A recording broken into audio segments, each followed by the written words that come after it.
Welcome to American Ambition, a history podcast about people's plans, hopes, and visions for the future of the United States. This is episode 1, Union and Slavery. The first episode we're doing in a series tracking the 19th century political crisis that led to the American Civil War in 1861. This first episode will be an unusual one because I want to cover some background material. I want to make sure we're all on the same page when it comes to a couple of important concepts that'll give us some essential context for the conflicts in future episodes. There are 4 main points I want to cover today. First, I want to give you a big picture idea of how academic historians interpret the road to the Civil War, what they agree on, and where they differ. Second, I want to discuss the idea of the Union, what this meant to 19th century Americans, and how they interpreted their country's place in the world. Third, I want to talk about the basics of slavery in America, how it worked, where it was practiced, and how it impacted both the enslaved and the enslavers. And last, I want to tie these concepts together by talking about how slavery was incorporated into the founding document of the American Union, that is, the Constitution. In doing so, we'll briefly foreshadow how the compromises made at the Constitutional Convention that developed that document, how these compromises will set the battle lines for future arguments over the fate of slavery in America. And all of these topics really could be episodes of their own, so there is plenty to get into. To start, allow me to begin at the end. When Abraham Lincoln won the presidential election of 1860, he was the first candidate to win the presidency from a party committed to opposing the extension of slavery in the United States. In response, 7 states in the southern U.S. declared themselves independent over the course of late 1860 and early 1861, before Lincoln even took office. Lincoln assumed the presidency in March of 1861, and in April, South Carolina troops attacked and captured Fort Sumter in Charleston Harbor. Lincoln labeled this independence movement a rebellion and called for volunteer soldiers to suppress it. In response, 4 more southern states declared independence and joined the other rebel states who now styled themselves the Confederate States of America. The war that followed resulted in the deaths of over 700,000 Americans and the defeat of that rebellion. And as a result of several wartime measures, including most notably an amendment to the Constitution, over 4 million enslaved people gained legal freedom. Now, this conflict was and is the most politically divisive moment in our national history. And so, naturally, the war and its causes have attracted plenty of attention, both from scholars, but also from the general public. I mean, we relitigate this war in public fairly often, most recently with the removal of rebel monuments, the removal of the rebel battle flag from southern state houses, and the renaming of American military bases that had been named for rebel military leaders. Although you can find a wide variety of interpretations and misinterpretations of the causes of the war on the news or Twitter or Reddit or wherever, I want to be clear that academic historians, the people who study this stuff for a living, they are not divided on the question of what caused the Civil War. It was slavery. Now, how slavery caused the war is not always a straightforward tale, and it's the one we'll be exploring here.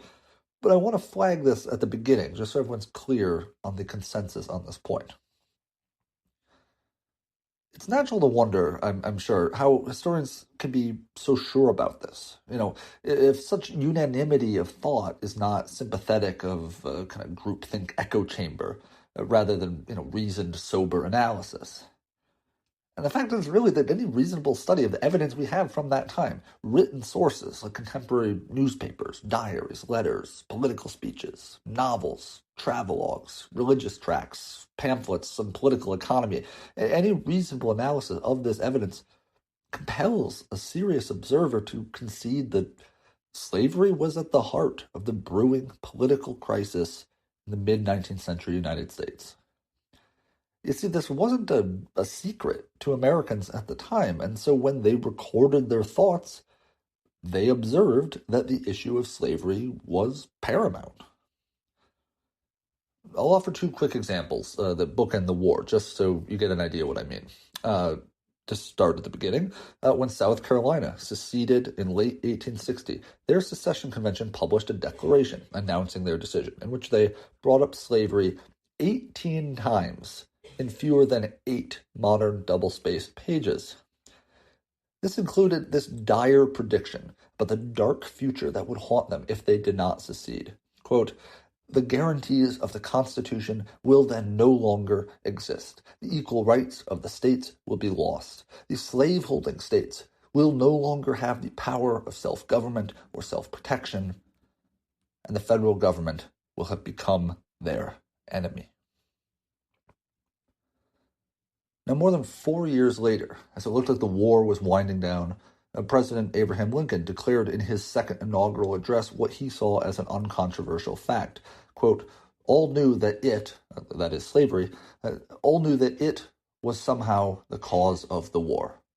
Unquote. As I said, these are just two examples, but this is what I mean when I say that slavery is the cause of the Civil War. It's not just the opinion of modern historians, but of contemporary political leaders as well. All that being said, I don't want to overstate historians' unanimity on the origins of the Civil War. Historians still disagree about exactly how slavery caused the war. One interpretive school, typically called the fundamentalists, stresses how the presence or absence of slavery in different states created serious, one might say, fundamental differences between them, and that some sort of political crisis was nearly inevitable. Over the course of the first half of the 1800s, this interpretation goes, more and more Americans came to believe in an economic ideology grounded either in quote-unquote free wage labor or in slave labor. And they came to believe that their economic system of choice needed to grow at the expense of the other. Advocates of free labor ideology believe that American capitalism rewarded hard work and that laborers would be encouraged to be thrifty and diligent so they could save up enough money to buy property and cease being a wage worker and instead work for themselves and hire others to work for them. The possibility of social advancement, with hard work, would create industrious citizens who would improve the country. Now, advocates of slave labor believed that white men were at their most free when they sat atop a racial caste system, where they could be, theoretically, freed from doing the least remunerative and hardest work, and replace class divisions among whites with a unified identity as members of the so-called superior race.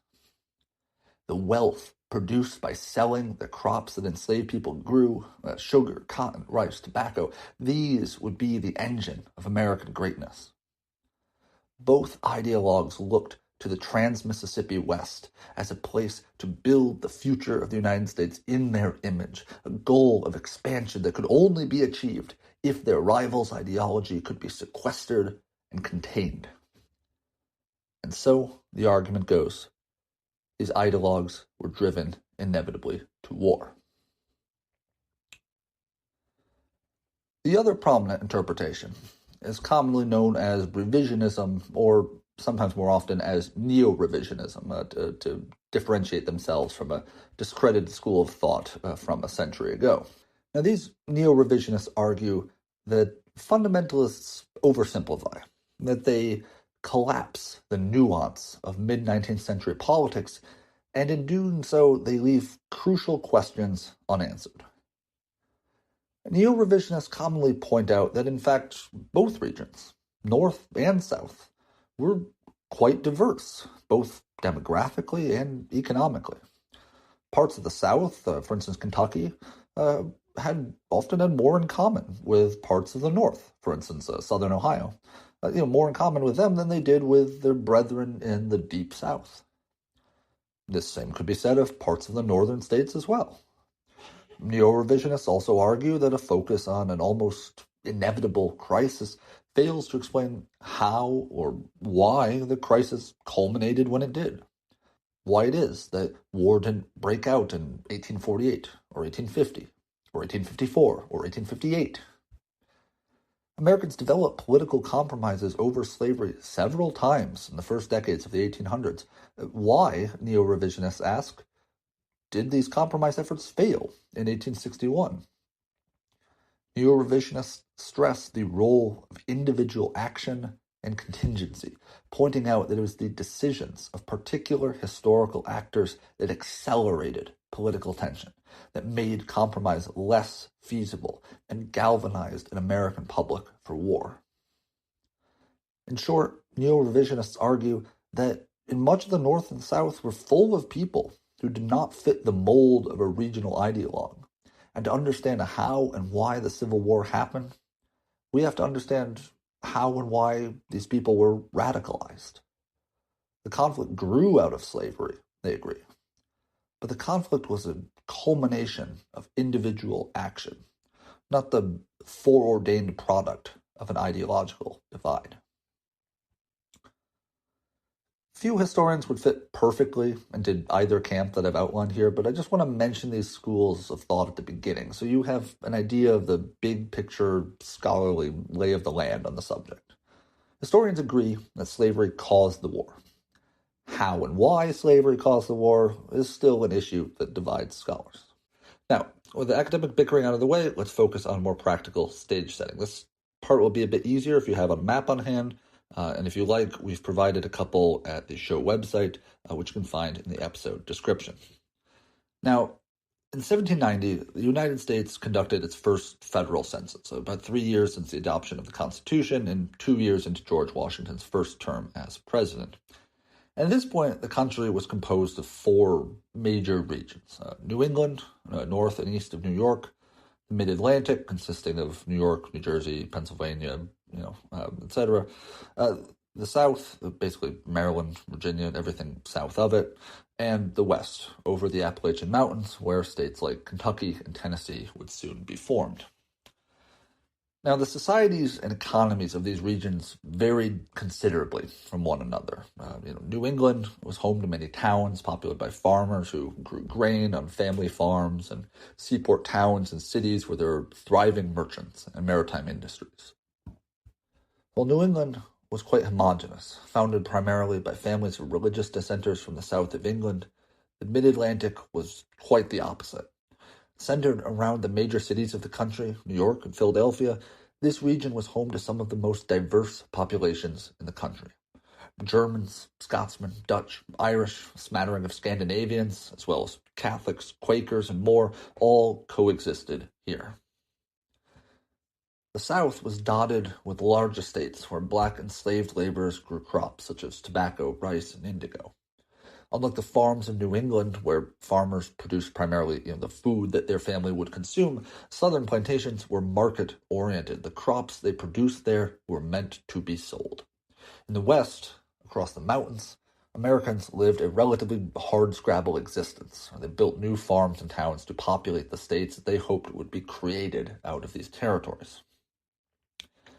Now, the whole country, of course, was built on land wrested from American Indians over the course of a century and a half of colonialism.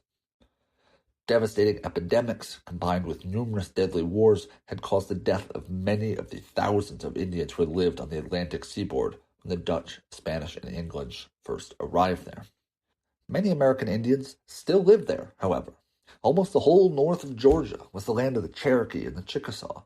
In the west lived Iowas, Shawnee, Miamis, Potawatomis, Ottawas, and many more. Despite the lines drawn on the map, many white Americans discovered that much of the United States territory was still de facto, if not always de jure, Indian land.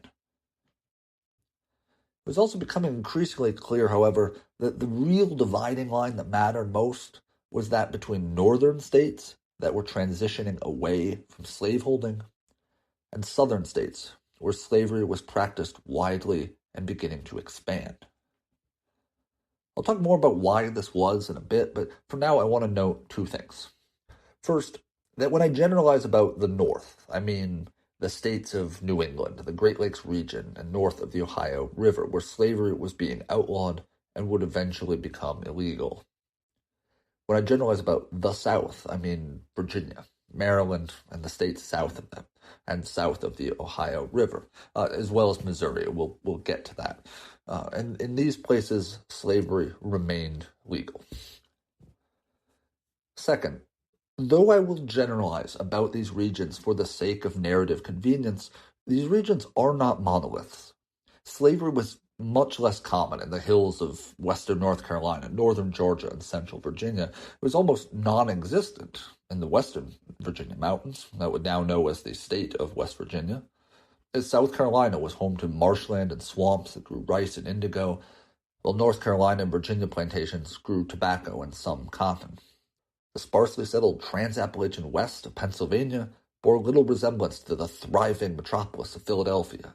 The people of northern and western New York had more in common with New Englanders than the inhabitants of Manhattan.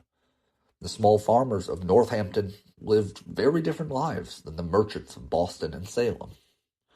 In short, while I will generalize for the sake of brevity, it's important to remember that both of these sections of the country contain diverse regions, economies, and peoples.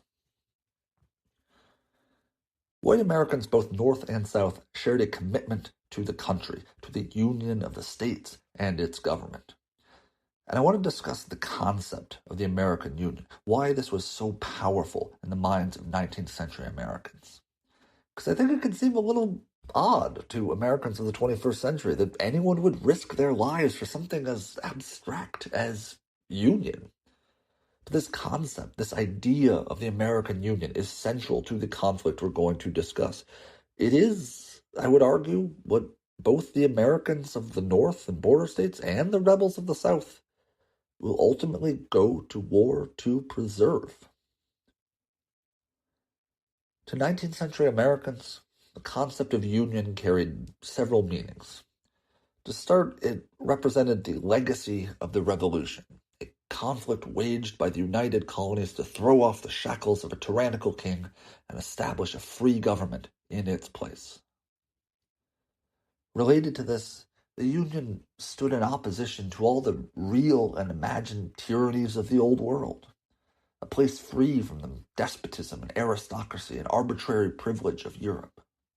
The Union was one of the lone republics in a world mostly run by despots, outnumbered and under threat from the powers of the Old World who would seek to snuff out this light of human freedom.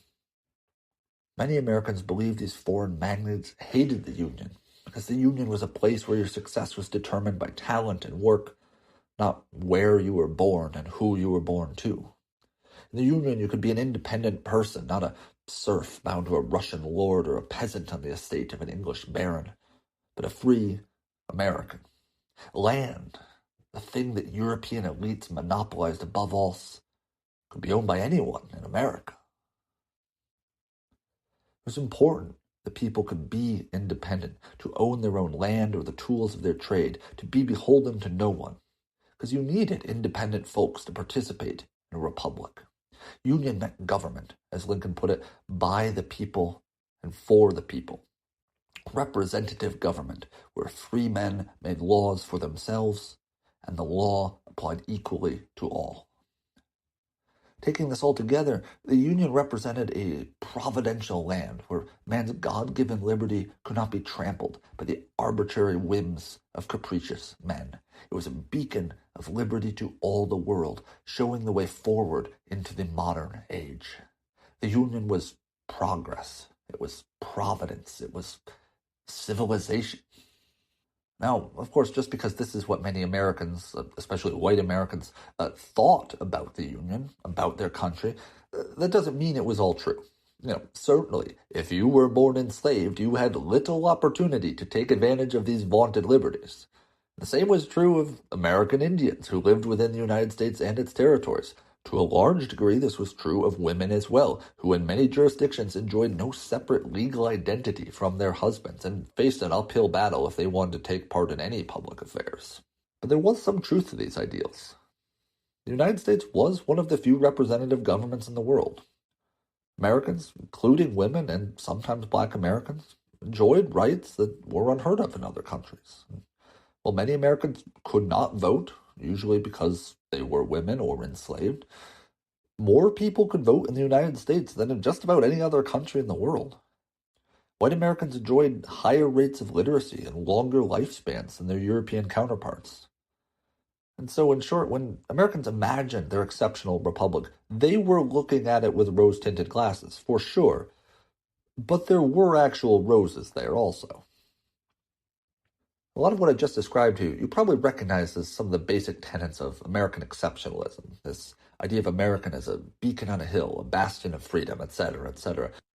We've all imbibed a good bit of this just from living in America, from t-shirts, car commercials, and the like. In many ways, these ideas about union are similar to the themes of exceptionalism that we've all been exposed to, but I want to highlight a key difference. To be exceptional is a relative judgment. You have to be exceptional compared to something else. For half of the 20th century, for example, America was a nuclear-armed global superpower that imagined itself as exceptionally free relative to the other nuclear-armed global superpower, the USSR. This is a version, I would argue, this is a version of exceptionalism grounded in achievement and strength. Look how far we've come, everything we've done. We're on top of the world. As I alluded to, Americans in the 19th century did not have this experience. Rather than understanding themselves as one of or the most powerful country in the world, they imagined themselves as engaging in a crucial but fragile experiment in representative government, in a world full of kings and tyrants who hoped that they would fail. They imagined themselves threatened from all sides by the powers of the old world that would seek to end this beacon of progress at the first opportunity. And this is why it's so important to 19th century Americans to save the Union from their internal enemies that would corrupt this noble mission and leave them vulnerable to foreign aggression. This was true whether you thought you should save the Union through secession, to preserve what you could of the American experiment from your fanatical countrymen, or whether you thought saving the Union meant defeating the slaveholders who, rather than relinquish their power, had whipped up the people into rebellion and endangered the best hope at human liberty. I want you to keep this in mind throughout the series because Americans' belief in their own providential destiny as a nation is crucial to their understanding of their world. Now, in hindsight, we know that the real threat to the Union was slavery, not like an invading French army or something. But Americans at the time knew slavery posed a threat.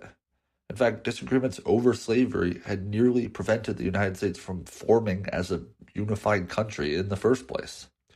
I want to talk about this because some of those initial disagreements about slavery will inform how the conflicts we're going to talk about later in this series actually play out.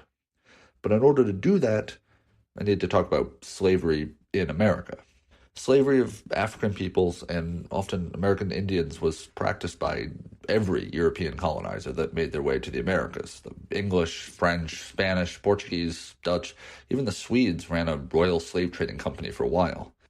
For over 300 years, from the 1520s to the 1850s, Europeans and Euro-Americans forced 11 million African captives across the Atlantic Ocean as slaves. Only 9 million of those African people ever made it to the Western Hemisphere, however. The conditions of the Middle Passage, the trip as an enslaved person from Africa to the Americas, was so harrowing that it killed nearly 1 in 5 of those loaded onto boats. Forced into unbelievably cramped conditions, enslaved Africans had little food, water, or light for the weeks-long journey to the Americas. It was an environment that bred disease and desperation. Most of the 2 million died of illness and maltreatment. Some threw themselves into the sea. Most enslaved Africans who survived the journey were brought to South America, primarily Brazil, where they were quickly worked to death in tormenting conditions on massive plantations that grew coffee and sugar. A little under 1 million were brought to the Caribbean islands, where they suffered in similar conditions, and about 700,000 were brought to North America, primarily to the English colonies on the eastern seaboard. Although there were enslaved people in all 13 colonies before the Revolutionary War, they were primarily concentrated in Virginia and the Carolinas, where they were put to work growing tobacco, rice, and some indigo. Eventually, after the invention of the cotton gin in 1793 made cotton farming far more profitable, many Southern enslavers would transition to having their enslaved people grow cotton instead. Now, when Anglo-Americans first began to import enslaved people in the 1600s, enslaved Africans coexisted alongside other forms of unfree labor, primarily indentured servants from England who sold years of their labor in America in exchange for passage from England. At this point, there weren't strict rules that connected slavery to someone's skin color. And in fact, an enslaved person who managed to become free could themselves own slaves of their own. Toward the end of the 1600s, however, Anglo-Americans stopped using indentured servants and began to bring in more and more enslaved Africans, leading them to create codes of laws to regulate who was enslaved and what they could do. These laws, which are usually referred to as slave codes, they were part of a transition from what historians call societies with slaves to slave societies.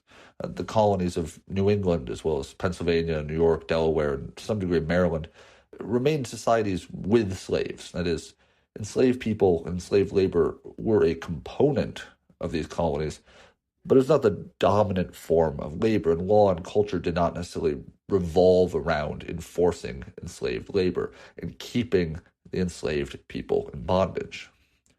In the southern colonies, however, enslaved people were much more common, and their labor produced immensely valuable crops such as tobacco on massive plantations, often for wealthy men who enslaved dozens of people at a time. As a result of the centrality of slavery to the economies of these colonies, and more specifically their importance to the rich landowners who were also the lawmakers, these colonies transitioned to becoming slave societies organized around maintaining enslaved labor. These slave codes established numerous onerous restrictions on enslaved people. Enslaved people were not allowed to leave their farm or plantation without a pass or to gather in large groups. They could not own weapons and could be punished severely on the whim of their enslaver. These codes also required able-bodied white men to participate in slave patrols to ensure that any enslaved person on the road had a proper pass, and to catch any enslaved person who might try to run away. Perhaps most importantly, these laws declared that the condition of slavery would pass from the mother, so any children an enslaved woman gave birth to would be enslaved themselves. This, of course, allowed enslavers to financially profit from the children born of coercive sexual encounters with the women they enslaved. The slave codes and slave patrols were important because slavery was an active process. You don't just flip a switch in someone's brain and make them a slave. You have to enforce that condition upon them. Importantly, more or less everyone in society needs to agree to enforce slavery to maintain it, and the law must reflect this. Otherwise, as we'll see, enslaved people will have an escape route from their condition through outside assistance or legal redress. The experience of being enslaved could vary a lot depending on where you were enslaved and by whom, but I'll give a short general outline. For much of the period we'll be covering, most enslaved people lived and worked on large plantations, sometimes hundreds of enslaved people. They worked long hours, usually 12 hours a day. 6 days a week was the minimum. Most, about 3/4 of enslaved people, worked in fields, planting, weeding, harvesting, and processing whatever their enslaver wanted grown. They did all this while being supervised by overseers, white men hired by their enslaver to oversee their work and inflict punishment. About 1/4 of enslaved people worked in and around the plantation house as maids, butlers, drivers, and cooks. While labor in the house was usually less physically demanding, it was also isolating. Working in the house meant frequent contact with one's enslavers and even fewer breaks than field workers got. Sexual assault of enslaved women who worked in plantation houses was relatively common. Some enslaved people kept produce gardens, but other than that, their food and clothing all came from their enslavers, who were rarely generous with either. Although enslaved people formed enduring communities despite the immense difficulties enslavement posed, those communities could be easily disrupted at the whims of their enslaver. Marriage between enslaved people was not legally recognized. And so two enslaved people who lived as a married couple, who shared a home and raised children, could be separated at any time their enslaver decided to sell or lease one of them to another enslaver. If a family member was sold to another state, it was likely the last you would ever see of them. Some of the most heartbreaking evidence of this comes from after slavery was abolished and newspapers were suddenly filled with advertisements placed by former enslaved people seeking anyone who might know about the whereabouts of their husbands, wives, children, and siblings who they sometimes had not seen for decades. Enslaved people did engage in a variety of resistance measures against slavery. Full-on rebellions were rare, but much more common were deliberate work slowdowns or enslaved people playing dumb to their enslaver. Some enslaved people temporarily ran away, sometimes taking up residence in swamps or forests with the assistance of other enslaved people. Some did this just for a break. Others sought to negotiate a change in their treatment, a tactic which could be successful. Some enslaved people did escape, often men, and often those in the Upper South who were closer to free states. Women, customarily, were the ones primarily responsible for childcare, a factor that contributed to fewer escapes because it usually meant leaving children behind without a guardian. Even escape was not a permanent relief, however, as the recapture of enslaved people was constitutional, and for this reason, some enslaved people made their way to Canada, where, after Great Britain abolished slavery in 1833, they had a better chance of freedom as a subject of Queen Victoria than as an American. Now that we've discussed both the Union and slavery separately, let's combine the two and talk about some of the challenges that slavery posed to the political organization of the United States from the very beginning. As the colonies began to rebel against Great Britain, and over the course of the Revolutionary War and its aftermath, many of the northern states, mostly Pennsylvania, New York, New Jersey, and New England, began to abolish slavery. They did this gradually, not by declaring, on this day everyone will be free, but by requiring the emancipation of any enslaved person born after a certain date, once they reach some specified age, often 21. As a result, by the time representatives from the states met in 1787 in what we now know as the Constitutional Convention, many of the states that had been societies with slaves were in the midst of transitioning away from slavery entirely. James Madison, the future president and one of the main proponents of the Constitutional Convention, noted from the beginning of the convention that this had created a fault line between the delegates. He observed that the states differed, quote, principally from the effects of their having or not having slaves. One of the major disagreements at the convention concerning slavery was whether enslaved people should count for congressional representation. This was important because if enslaved people counted as people, well, then southern states would have more representatives in Congress. And because the electoral votes for the presidency are based on how many representatives a state has, it would also give them more influence in presidential elections.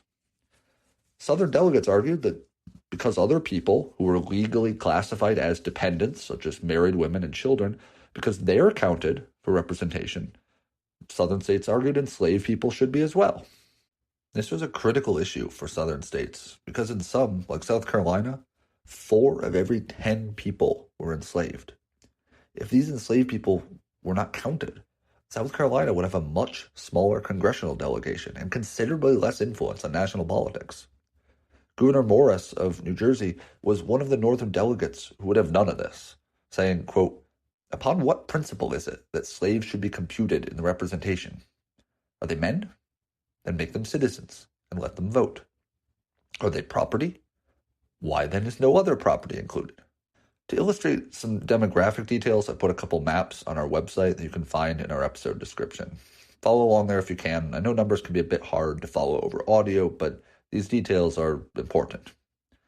See, at the time the Constitution was adopted, the population of the South, that is, Maryland, Delaware, and everything south of them, the population of the South was equal to that of the North. But if you count only free people, the balance shifts significantly, with the North outnumbering the South 60-40.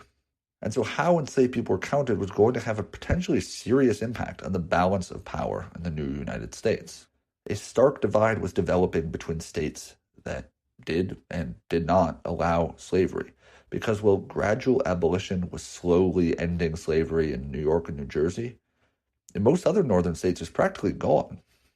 Whereas in the southern states, North Carolina was an outlier with only 25% of its population enslaved. In the rest of the South, that percentage was considerably higher. The delegates to the Constitutional Convention agreed to a compromise that produced the infamous 3/5 clause, by which enslaved people were counted as 60% of a person. Well, this is far less than what the Southern delegates had advocated for, and people like Morris were still quite unhappy. As he presciently pointed out, the 3/5 compromise still exaggerated Southern power in the government. Crucially, it gave Southern states more representation in Congress, more electoral votes, the more people they enslaved. And Morris was right to worry. Counting enslaved people for congressional representation, even at only 60%, drastically increased some states' representation compared to as if they had only counted free people. By 1860, there were 6 Southern states who owed a third of their congressional delegation to the people they enslaved. Mississippi and South Carolina would have seen their representation in the House of Representatives drop by nearly half if enslaved people were not included. To put it another way, the 15 slaveholding states in 1860 had 90 congressmen in the House of Representatives combined. This was the same as the combined total of 4 northern states, New York, Pennsylvania, Ohio, and Indiana. And yet, over 2 million more free people lived in those 4 northern states than in every slaveholding state combined. Despite those northern states having 20% more free people, they had the same representation in the House of Representatives. And those southern states had 30 senators to the northerners' 8. And so this meant that although those couple northern states outnumbered their slaveholding neighbors by more than 2 million free people, the southern states counted for 22 more electoral college votes. In short, slavery and the 3/5 compromise allowed southern states to punch above their weight politically. And this will be a key reason that some northerners begin to turn against slavery. They begin to see it as a tool used by the South to artificially inflate their own power in the federal government. A second issue arose because many northern states also hoped to ban the international slave trade in the United States. As would soon become a pattern, South Carolinians objected to this anti-slavery measure in harsh terms. Charles Cotesworth Pinckney and John Rutledge, 2 of South Carolina's 4 delegates, threatened that their state would never join the Union under the Constitution if the Atlantic slave trade were banned. By taking a hardline stance, the South Carolinians were able to extract concessions. The slave trade would continue uninterrupted until 1808, at which point Congress could outlaw it if they chose to. The third protection slavery gained in the Constitution was much less controversial. A clause requiring fugitives from service, which could mean enslaved people, but also apprentices bound to work a certain term, requiring any such fugitives to be returned to the state from which they fled. And this compromise was relatively popular.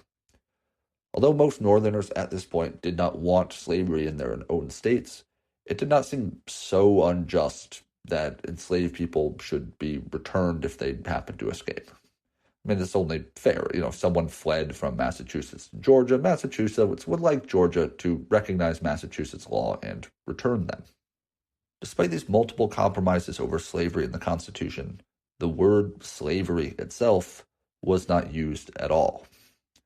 Instead, the document referred to all other persons, or the importation of persons, or persons held to service or labor. This was intentional on the part of Northerners. They did not want the Constitution to specifically endorse slavery, and they deliberately made sure it was written to exclude any explicit mentions of it. Southerners, however, believed that clauses in the Constitution, such as the requirement to return a person bound to service, known later as the Fugitive Slave Clause, many Southerners believed that the inclusion of these parts of the Constitution did explicitly endorse slavery, and as such that slavery was constitutional. And so even as Northern and Southern delegates compromised over how slavery would be incorporated into the Union, they interpreted these compromises quite differently. So, to summarize, we discussed how historians, while agreeing that slavery caused the Civil War, emphasize different aspects of the path to war. Fundamentalists stress the mutually opposing ideologies that many in the North and South adopted and argue that the war was almost inevitable, while neo-revisionists stress the variation within each faction and the compromises that were made, arguing that the Civil War we got was a result of specific decisions and choices. We also talked about the concept of union, how Americans understood their republic as an exceptional relative to the rest of the world, how they imagined it to be a fragile experiment, threatened by despots from without and by faction from within. Finally, we discussed the long history of slavery in America, what it meant to be enslaved, how slave societies organized themselves around enforcing enslavement, and how some states began to move away from this system during the Revolutionary War. And finally, we discussed the ways that slavery was incorporated into the Constitution, why slavery posed an issue for determining representation in the new republic, and foreshadowing how some of the compromises made there will impact future events.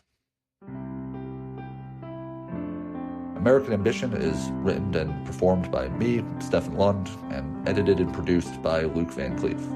Our theme music is also by Luke.